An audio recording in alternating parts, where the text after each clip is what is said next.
Hi, everyone. I'm Alex Montero with Strongtown Chicago, and today I am sitting with a professor from DePaul University who is also the director of the Chaddick Institute of Metropolitan Development. He's written several books about zoning and land use and also about transportation, and today we're going to speak about his book, Terminal Town, which details the different transportation terminals that have made up an important part of Chicago's history and how they've impacted the shape and development of the city and its role as a national transportation hub. So with that, I'd like to welcome Joseph Schwieterman. Joe, thank you for joining us. Thank you. One of my favorite topics, so I look forward to the conversation. When you wrote Terminal Town, this book was published in 2014, about 10 years ago. You had previously written books about transportation, railroads, land use development. This is a very visual book. There's a lot of pictures in it. As I was reading it, it reminded me a little bit of some of those books about railroads and trains I would read as a kid and be able to just go through them for hours. What made you interested in writing this kind of book that has a lot of visual examples of these things and talks about their historical role in the city? Yeah, when the book features 60 or so places that have been terminals, connecting points for air, bus, and rail since 1939. So these are places people are familiar with. And I think my sense is we always hear about Chicago being this global transportation powerhouse, and we really are. But we as a city don't really celebrate that or experience it in all of its riches. I think a lot of times as we look at the sidewalk and walk where we need to go, but we don't just look around and see what a remarkable hub we are. So tracing this history from 1939 to today, you see there are just iconic places all around town that we need to revisit in our minds. In the book, you talk about a lot of variety of different types of transportation terminals, different modes, railroads, interurbans, buses, planes, helicopters, all kinds of places where a transportation tip either starts or ends.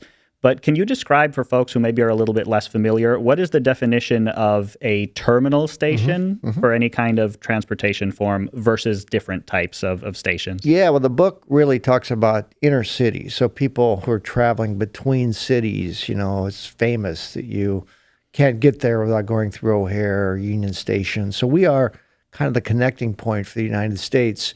And so the criteria was if a long-distance passenger coming to Chicago would use the station to reach our city or would connect. Yeah, you're in the book. So I have, of course, Union Station, the downtown Greyhound terminal we had, which was the largest privately run station in the country. O'Hare, Midway were both the busiest airports in the world. People know about those, but there's so many other places. We had 6 great downtown railway stations, and this was a lot like London today. If you travel to Circle Line on the subway in London, you stop at Victoria and Paddington and Waterloo. And we were very much like that. And there wasn't a book on that topic. So I tried to fill that niche, but I personally experienced a lot of these. So I'm just old enough to remember, coming to Chicago as a kid from Ohio, getting on in Fort Wayne, Indiana, the Pennsylvania Railroad. So we'd come downtown and get off at Union Station, the great dining cars and so forth on the Pennsylvania. And so I saw it, maybe at least the rail system, at the tail end of its glory, you might say. So there was a personal aspect of the book as well that it was fun to bring out. And so we did put like a picture on every page, have custom maps, and it is kind of a journey through our city. There's almost a nostalgic aspect to it, right? Yeah, trying to celebrate the terminals. We had a cartographer from Trains magazine show, for example, where all the 6 downtown railway stations, where the trains went. And so there's maps to show that, like if you want to travel from here to Minneapolis, there were like 3 different stations you could get trains at. So there was tremendous competition and overlap. And a lot of young people don't really think that. They think one railroad could take you there. But in Chicago, you had, close to a half dozen could take you to some cities at one time. And of course, with Amtrak, that's all been consolidated in Union Station. But that station now is iconic across America because, of course, Amtrak, it's the hub. One of the things that I couldn't help but feel as I was reading through the book was a sense of sadness a little bit. One of the themes is that a lot of these terminals were built during the peak of that mode, right? Especially a lot of these railroads were built in the peak railroading days. And then slowly the number of trains started to go down and down over the decades. After World War II, a little bit in the 50s and especially in the 60s and 70s. And ultimately, a lot of these places atrophied because there wasn't a lot of underlying business there anymore. What do you think are the patterns that impacted that change in transportation mode? Is it really just that more people started using highways, or was there something else that led to that gradual decline over those decades? It is a great topic because you go back to the Daniel Burnham era and there's talk about consolidating all these railway stations. We were so big that even back then they thought maybe you could get them into 2 terminals, but getting them into 1 would be just a gargantuan facility. But because of that, you know, we had these 6 terminals. We can go through those. I mean, you had Central Station along the lake, LaSalle, which is still in use today in a modified form, Dearborn Station, which still stands as the head house, you know, Grand Central, which is right along the river, which shame on us for tearing that down because that was just a magnificent train shed that's a little like St. Louis's train shed if you've been down there to the Union Station. And then Union Station and the Northwestern Terminal. And, you know, a lot of people say, well, of course they couldn't save those. They were obsolete. But you look at the East Coast, and so many of the great stations are still standing. And none of the 6 were completely preserved. So in Union Station, we lost the old concourse. I remember a kid remembered that. And now you get off an Amtrak train, and the Great Hall, the head house, is beautiful. But you get off a train in a basement setting. And it's not the grandeur you expect when you get off a train in Chicago. Right. But you go down the East Coast, you look at South Station in Boston, Grand Central, 30th Street Station in Philadelphia, Baltimore, and Washington, and they've mostly been 100% preserved. And so it is sad that we didn't completely save any of those. But, you know, Union Station and the revamped Northwestern Station, which is Ogilvie, have been nicely attended to. So there's some real positive signs there, too. One of the things that also comes up in the book, and this is true for the rail stations, but it's also true for what were previously the downtown bus stations, a lot of them were replaced or modified or torn down in the most extreme cases, largely to make real estate development possible. That's a dynamic that I think you see in different kinds of public or transportation facilities in different places. And in some cases, it's hard to know whether that's a net positive or not because it's a different kind of service, right, that it does when something becomes housing or an office tower versus a transportation hub.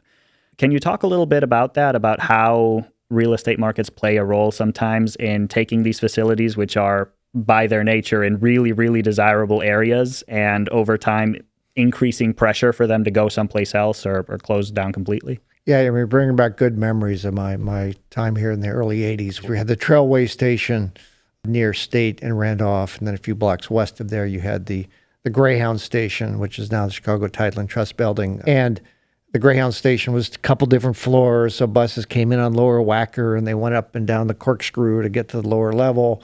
So you had kind of this whole buzz, you might say, on Randolph with the bus stations. There were around-the-clock places to get food. But the bus industry, of course, really shrunk through the 80s, and Greyhound bought the biggest trailway unit called Continental Trailways and consolidated, then moved over to its current station, you know, on Harrison. And I think at the time, private bus lines were just private. The governments didn't really think of them as part of the public transportation fabric.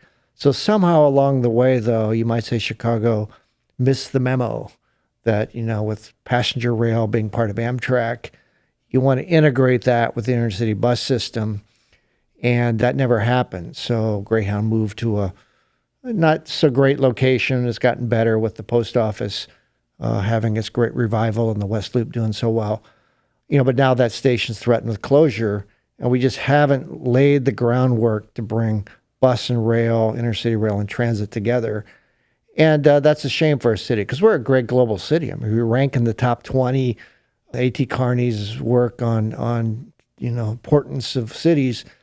And we need to see that getting people downtown from all over the Midwest is really part of our strategic strength. And at least in bus travel, it's hitting a crisis situation right now. So we're trying to raise awareness of that question. Fortunately, Union Station's in a great place, but getting the modes better integrated is something we've missed. Mm-hmm. What's striking, too, is how sophisticated some of these facilities were. To the point you made about the Greyhound station, it was multi-level facility, 2 levels underground, had underground bus bays that had direct access to Lower Wacker Drive, right? That's the standard that a lot of European countries that have built those more recently in the last 2 decades have today. And American tourists go visit them and they say, why can't we have this at home? A lot of times the answer is, we did, but we tore them all down in the 80s. There's that frustration. Yeah, no, that's right. And you said something that hit me, that I was at Toronto Northwestern Station in the early 80s, and a sign was on the wall saying, this building is slated for demolition. I'm looking at this great head house, and this won't happen. Somebody's going to save this thing because it's an architectural landmark. Wrong. We lost Northwestern Station. And in that case, with the Helmut Jahn designed atrium, and it's a nicely done station, doesn't have intercity service anymore, but it wasn't the disaster it could have been. And I think with the Greyhound question you mentioned and so forth, it just was right in the heart of the loop. I mean, you look at having a bus station right at literally the center of the loop. Yeah, it was across the street from what is now the Thompson Center. Exactly right. And in other cities, we've seen kind of that rebirth. In Boston, there's a really nice bus terminal at the South Station. In Washington, it's at Washington Union Station. The Port Authority in New York just broke ground this year on a brand new terminal they're building, and it's a 10-year plan. And here we don't really have a champion for bus travel. And, I think we're worse off for it. The Greyhound station, the second Greyhound station, third actually, I think, because Greyhound moves twice, but the current Greyhound station that has been in West Loop since, I believe, the mid to late 80s, that one, as you mentioned, is currently threatened, right? The underlying land was sold off separately from Greyhound bus services when they were acquired by Flixibus, I believe. Yep. And so similarly, that's a great spot to build some really valuable real estate, but then you lose the terminal where the bus is supposed to drop people off, particularly if people make connections overnight and they can't just wait on the street until their next bus comes in 3 hours. There's been a lot of noise around that, and currently, correct me if I'm wrong, I think Greyhound, now Flixi, has a month-to-month lease extension, but there's no long-term solution in place. People have talked about a lot of things, the city building a public facility and leasing it out, or doing curbside drop-off. What are some of the potential options that are available as we're at risk of losing that facility and other facilities like it? And what would need to happen to make those solutions tenable and achievable? I think the biggest thing we're saying is around the country, we've seen Greyhound and Flix and other lines move to transit hubs. And that's not ideal. I mean, you often have these little tiny waiting rooms, and their bathrooms are only open certain times of the day. Sometimes there's no indoor waiting at all. But that can kind of work in Tampa or in Austin where we see it. But we're like this big hub where people come and they spend 10 hours waiting for their bus.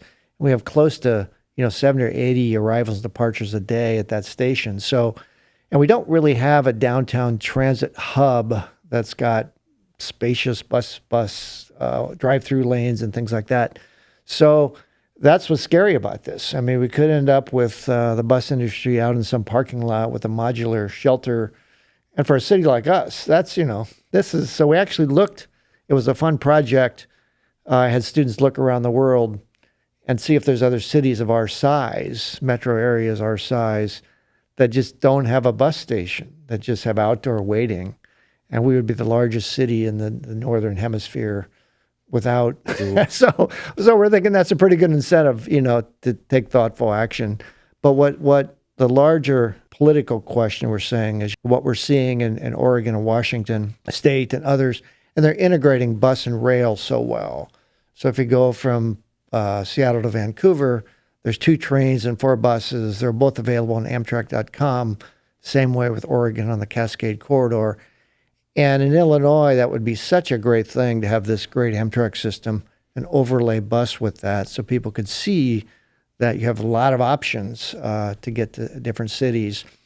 And we as a state really haven't taken that step. Mm-hmm. And previously, when a lot of these entities were still private and still profitable enough to run, you did have kind of that network effect in downtown, right? Where the Greyhound station and the Trailway station was not that far from the 6 other terminals. People could conceivably make transfers and only have to go a few blocks. Exactly. And the network, intercity bus network, which I spend a lot of time studying, is still kind of the only network that can take you anywhere to anywhere in the continental U.S. So you can get on a bus in Fort Wayne, Indiana, and go to, Redding, California. It might be a long and fairly miserable journey, but it'll get you there. And Amtrak can get you most places, but it misses a lot of cities, doesn't go to a lot of secondary towns. So that bus is really important for people who don't have cars, for immigrants, for people who've lost their driver's license. And even today, a lot of people wait to the day they travel to buy their ticket. I need to go see grandma, she's sick, take me to the bus station. And you take that option away from people, and that's really, at the time we're worried about equity and mobility, it really is a sector that deserves a little more help. Mm-hmm. You spend a good chunk of the book as well talking about more outlying connection stations, especially for rail. One of the points you make is if every train has to go downtown for you to make a transfer, then depending on the direction of travel you're going, if you're going from the East Coast to somewhere on the West Coast, that's an extra 20 miles that you don't need to make. And so there are different solutions that different companies did to do that, which led to some interesting hubs in places where you wouldn't necessarily expect them. There was an Englewood station that you mentioned in your book had more direct connections to major U.S. cities itself than any of the individual downtown stations, which I found massively surprising. Could you talk a little bit about those examples like that, how they developed, why they were valuable, and ultimately why they faded away? Yeah. And it's really a cool topic because Chicago, from a transportation standpoint, may be about 15 miles too far north. That the optimal spot for this great city might be the very south end of Lake Michigan, so you can come through our town, transfer and connect. Mm-hmm. And you don't have to curve around the lake. Yeah, so a lot of people from New York could come into Chicago around the lake and then head down to St. Louis and really backtrack for about 20 miles. And it's a quirk. I mean, it's just historical fact. We're here because of the river and everything else. Right. It wasn't, because of where the mouth of the river is. Yeah, it wasn't necessarily a mistake, but it had all these funny implications. That why do we have this half-mile long stretch of railway tracks in the South Loop all going south, because they had to all come from the south and the east and so forth, getting downtown, this throat, which on Roosevelt Road was like one continuous string of tracks, in the old days. We did find one, and amazingly, nobody really tried to run through service that didn't come downtown. So you thought somebody from Cleveland to Des Moines might bypass downtown and just go straight. And we found one bus that did it from Detroit to St. Louis, went through Gary and Hammond, and then turned south and didn't come downtown. But that was just in the timetable for a couple of years, and it's a little murky as to how that works. So, and like London, you don't have that problem. It's the center, and trains come in from all directions, but with our lakefront and so forth. So the geography is really interesting. So, but Englewood Union Station, you mentioned, I remember as a kid coming through there on the Broadway Limited, and there was this old station, and it was clearly run down, it had graffiti on it. But I'm looking at this thing, what is this place? Looks like a legitimate terminal. And of course, that was where trains from LaSalle Street heading south and the Union Station trains going to the east crossed. So somebody from New York to California might get off at Englewood and then connect to the Brock Island to Los Angeles and save the connection downtown. And so Englewood had this era where you could go almost anywhere, it seemed, from Englewood, because it had really the trains of two stations, many of the trains of two stations stopping there. And you think, had that been preserved, there might have been even a role for Englewood today in our long distance system. The book also talks extensively about airports and the role that smaller airports had at the beginning, and then how both Midway at the beginning of the commercial airline age and then O'Hare massively after that both almost immediately swapped places as the busiest airports in the world until very late, until 1998. What do you see as the role that airports have played in Chicago as a hub since commercial air travel became more prominent? And how has that changed since they were number one in the world to now, where they're still important in connecting, but you have other larger airports? Yeah, right. And the Midway story is just fascinating. It was called the busiest square mile in aviation. I spent a few years at United Airlines after grad school at Northwestern. And I remember getting the memo, Southwest Airlines is going to put a hub at Midway. And can't read the body language of the executives, but I'm sure it was like, yikes, this is a feisty airline that's going to come and make some trouble for us. But before that, Midway had actually lost all flights in the early 60s. So when O'Hare opened, airlines moved, and O'Hare for a little period had no scheduled commercial flights. Midway, you mean? Midway, excuse me. And except for some scheduled charter flights. And so there's no question, do we just demolish this place? It's run its course, the runways are too short, and Mayor Richard J. Daley fought to save it, and it languished. The Midway Airlines came around, $35 to Detroit, and the airport had plywood around because it was falling apart. But that sustained the airport until Southwest came and just revitalized the airport in a way you just hardly can imagine. So Midway's had this second life that's really been remarkable for our city. And O'Hare, of course, is a whole story in itself, where it replaced Midway as the busiest airport in the world and still is the only airport with two global hubs side by side at the same airport. And, that's a pretty impressive distinction, for our city. We're falling behind on getting those terminals modernized. So that's probably the biggest project underway from terminals right now. And we just got some good news that United wants to, hopefully grow out there. Well, and interestingly as well is how well, relatively speaking, those airports are tied into the rest of Chicago through the L. Mm-hmm. In fact, correct me if I'm wrong, but a good chunk, if not a majority, of the new trackage that has been laid since CTA became an entity in 1947 has been to extend to those airports. First, the Blue Line extension to get to O'Hare, and then the construction of the Orange Line to get down to Midway. Yeah, you're right. Exactly right. And a lot of interesting quirks about our airports. I mean, we're the most notable example in the U.S. where the city has a multiple airport system, but the city controls essentially the whole commercial airline network, whereas most other regions, it's the county or the state runs one of the airports. So for the city, it's just been financially a great thing to have these two successful airports. But yeah, the rapid transit has just been huge, I think, especially in Midway's revival, that it's just fast system, long distances between stops, so that Midway service is really, I think, pretty cutting edge still. The Blue Line could use a little help speeding that thing up, but there's been progress there. O'Hare's a challenge because when you have 4 terminals and the rapid transit only serves one, it creates, a lot of business travelers in a hurry, will just jump an Uber. But I do think now what's exciting at O'Hare is the People Mover's back running. It runs the intermodal center there. Metro has been experimenting with O'Hare shuttles from downtown, like the Democratic Convention. So organizations like U.S. High-Speed Rail Alliance are looking at better way to connect downtown to the airport. And the stage is set for that. And I think that's needs to be a big part of O'Hare's future.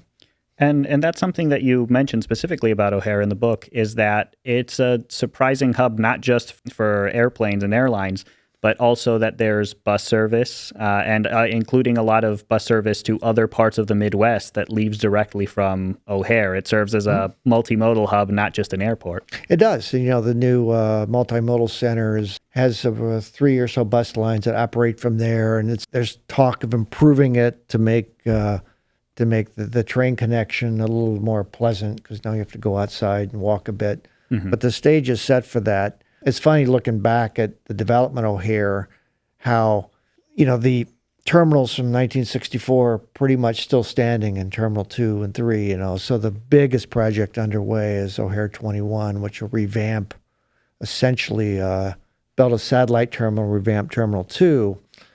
And we're hoping all that is done with lots of synergy toward public transit and so forth, because it's, for a global city like ourselves, that should just be a really well-developed part of our airport strategy, is to get people downtown really fast and convenient.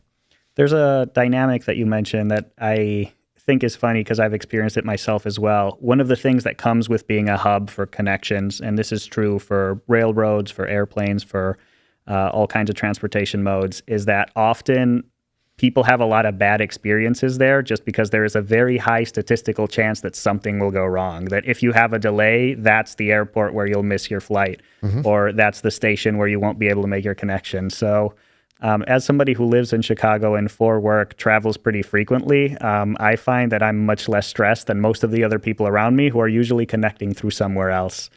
Well, yeah, it wasn't 15 years ago, before the runway at the North End opened, O'Hare was just dreaded by so many people. And it wasn't just because it's big and intimidating. It's, 3-4 times a year, the fog would set in and they would have to do increased spacing for the aircraft, and with hundreds of cancellations.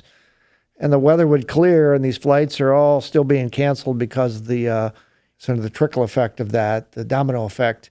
And now that the North Runway opened and other improvements with the extensions, we don't have those weather-related outages unless there's a bad snowstorm or complete visibility loss or something. So that's kind of been fixed. It was an ugly process in some ways, getting all that done, with the suburbs and the city going at each other.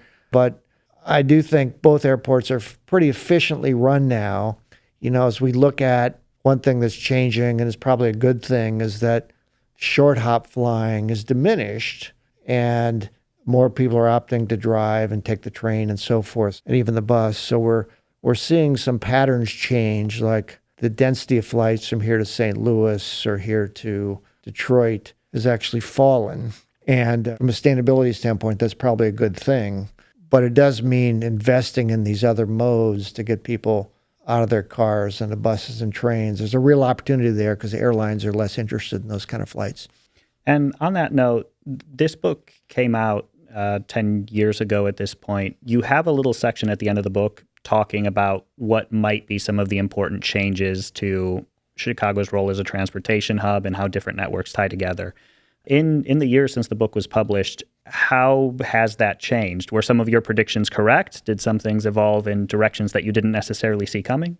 I joke that I wish the book was more out of date than it was. So I wish we had these new terminals that we could show off that, this wasn't there 10 years ago.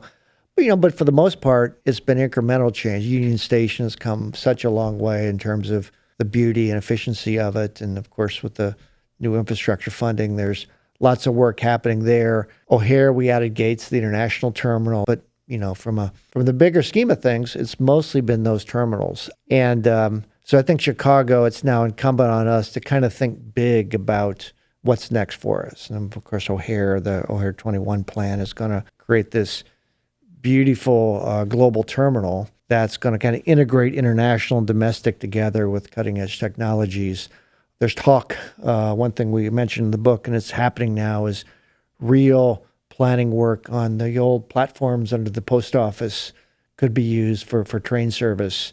And you take, a BNSF commuter train, you see these old platforms there, and it's really going to be a nice way to expand Union Station and possibly someday running trains through Union Station, which has never been done on a sustained basis. It was always a terminus. But there's 2 tracks that can take you through, so you could start envisioning metro service, say going from BNSF line up to the Milwaukee North running through. There's no plans for that, but even that, and running Amtrak out to O'Hare. So there's all kind of things that can happen if we can, fix the historic problems the way Union Station is laid out. And the benefit then of being able to run through trains through Union Station would be potentially being able to increase the frequency of trains or give travelers more options? It just would solve a lot of efficiencies. Maybe the only station in the world that has stub-end tracks in 2 directions, which is a really odd way to build a station. If you're going to have tracks coming in 3 directions, why put a bumper post and not let them go through?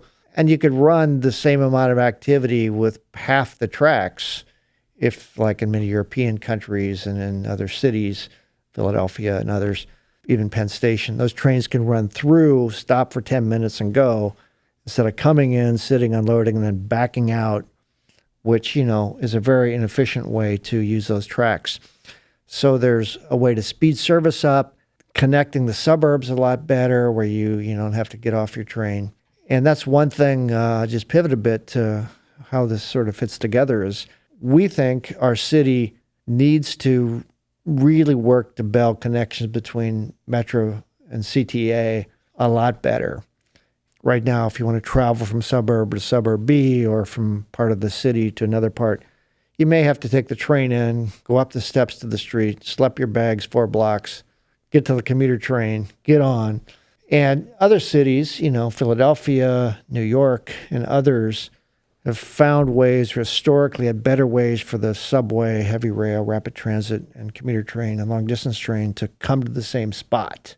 Grand Central is a great example of that, with subway lines in all directions, commuter trains right there. They just opened in New York, something called the East Side Access, that's brought more trains to Grand Central to make it even a better hub. And that kind of thinking, we have a long way to go, but we need to get started on that thinking. Right. Even simple things like the little bridge that used to connect the Clinton Green Line station with Ogilvy. I think that only lasted about 20 years, which is a shame because that would be really convenient for a lot of folks as soon as they get into the city. Oh, yeah, the Northwest Passage. I've used that many times. Yeah, good example where at LaSalle Street Station, before we tore the station down, there was a direct connection with the L there. Right. That station was moved sort of south a block. Ogilvy, Chicago Northwestern Station, we had that connection. Even Union used to have a rapid transit station right there before we built the Blue Line and tore down the old L through there. And the Blue Line is a hop and a skip away, right? It's conceivable to build up headway to it. And with all of the construction happening on Canal, you wonder why that hasn't been added to a project yet. Agreed. And you can envision something like the United Airlines connector out to Terminal 1, United, where it's sort of a moving sidewalk that gets you there really fast. And it would send a signal that, this area is meant to have train rapid transit connections rather than going out to the street and looking for a sign and so forth. And even those little things would get us started toward that integration. Unfortunately, so much is happening with some of the bipartisan infrastructure funding to lay the groundwork for Union Station to do a lot more. And I think with the push in Springfield to have the agencies work together more extensively, those kind of questions are going to come up, is how we can accelerate that. So we know we need a unified fare system, which is maybe going to happen much sooner than the infrastructure, but they both have to work together. The emphasis of the book, as you said, is intercity travel between different major cities across the U.S. and the role that Chicago played in connecting them. But having a lot of connection points coming through you, serving as a hub, shapes you as a city. What are some of the ways that Chicago's legacy as a terminal town, as a place with a lot of these important intercity connections, how did that shape how the city developed and what it looks like today? Oh, yeah. It's a great question, because you just walk down South Dearborn Street and you see, the best preserved set of early skyscrapers in the country. You've got the Monadnock Building and the Manhattan Building and the Old Colony and so forth. And that's so well preserved. And you think about why that is, and much of it's because, that's where the cluster of 4 railway stations was right there. And, the loop really reflects that. It's sort of built around the railway stations. Now, of course, a lot of the developments move north, and we're scratching our heads saying, how do we get people from the train stations up to the Gold Coast? There's a lot of ideas. We're doing express buses, but historically, you understand why, the train stations are a bit separated maybe from where a lot of the development is. But then you also look at our city and just, the Illinois Central Railroad, which is now the Metro Electric, comes in, and that's along the lakefront. And we're so lucky that, in a way, by accident in many ways, that we could create this beautiful park downtown with Millennium Park. And why was that land open? Well, the railroad left, and a lot of that's Lakeville, and suddenly we have a great park along the river. And then another thing that I often say is you look at New York, San Francisco, Boston, and they didn't have a lot of vacant land near their downtown. I mean, try to find half-mile square in Manhattan to develop something. Good luck. People look to Central Park, and that's the worst idea ever. So that doesn't go anywhere. But there just isn't land to put new kinds of development. And we in our South Loop have had so much vacant land that was former railroad property that set the stage from some really exciting things. And I mean, just look at what's planned for the 78 is a good example of that. But we also have Dearborn Park and so much else that's already happened because the historic way railroads are built gave us, kind of a canvas to do new things. Mm-hmm. A lot of space to put in new businesses, new housing stock in what are now fairly popular neighborhoods. Exactly. And you look at our rebirth of downtown, and in some ways, the metrics on how we've gone from almost nobody living downtown. Marina City was one of the first truly downtown developments in the late 60s. And by 1995, we had just this huge population living downtown. Now we'd like to have even more if we could convert those office buildings into residences faster. Mm-hmm. And just this year, there's been several projects approved. So that evolution continues, but we've had a head start with all this open land. One final question I have for you is, what project are you working on now that you're really excited about? And how can people find out more about it and get involved if there's an opportunity for them to do that? Yeah, well, we're always trying to understand what's happening on the intercity bus system. And, some people's eyes gloss over when you say Greyhound, Flixbus, Peter Pan, Megabus. Other people say, yeah, I ride the bus or I know somebody, and it gets very little attention. So we just released yesterday a big study.